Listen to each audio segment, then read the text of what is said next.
একের পর এক সীমালঙ্ঘন করেই যাচ্ছে মিয়ানমারের বিদ্রোহী গ্রুপ আরাকান আর্মি। সুযোগ পেলেই বাংলাদেশ সীমান্তের নাফ নদে ঢুকে জেলেদের ধরে নিয়ে যাচ্ছে তারা।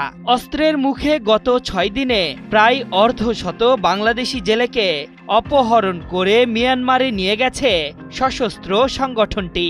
বুধবার সন্ধ্যা পর্যন্ত একজন জেলেকেও ফিরিয়ে আনা যায়নি। এমন পরিস্থিতিতে জেলে পরিবারগুলোর আতঙ্কে দিন কাটছে। বিশ্লেষকরা বলছেন, এটা আইনের লঙ্ঘন ও স্পষ্ট উস্কানি।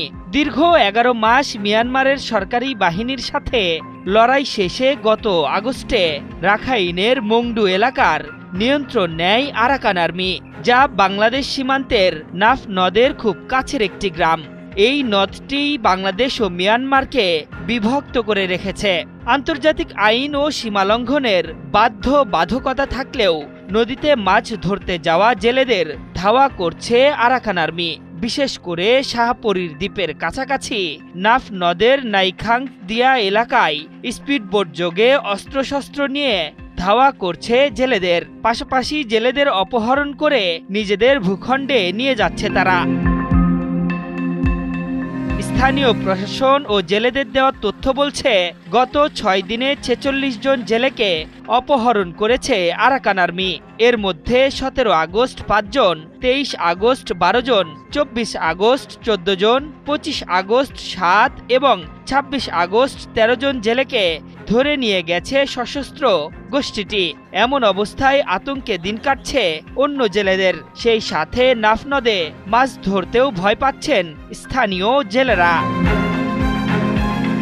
এদিকে গত মঙ্গলবার আরাকান আর্মির ধাওয়ায় একটি মাছ ধরা ট্রলার ডুবির ঘটনা ঘটেছে। ওই সময় ৬ জেলেকে জীবিত উদ্ধার করে কোস্টগার্ড। এছাড়া নাফ নদের বাংলাদেশ অংশে ঢুকে যখন তখন জেলেদের ধরে নিয়ে যাচ্ছে আরাকান আর্মি।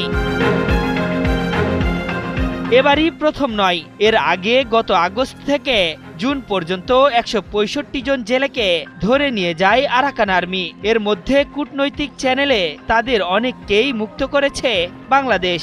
এর চেয়েও ভয়ের ব্যাপার হলো, গত বছর সরকারি বাহিনীকে পিছু হটিয়ে বাংলাদেশে মর্টার শেল ও সীমান্ত থেকে একাধিকবার গুলিও ছুড়েছে বিদ্রোহী সংগঠনটি।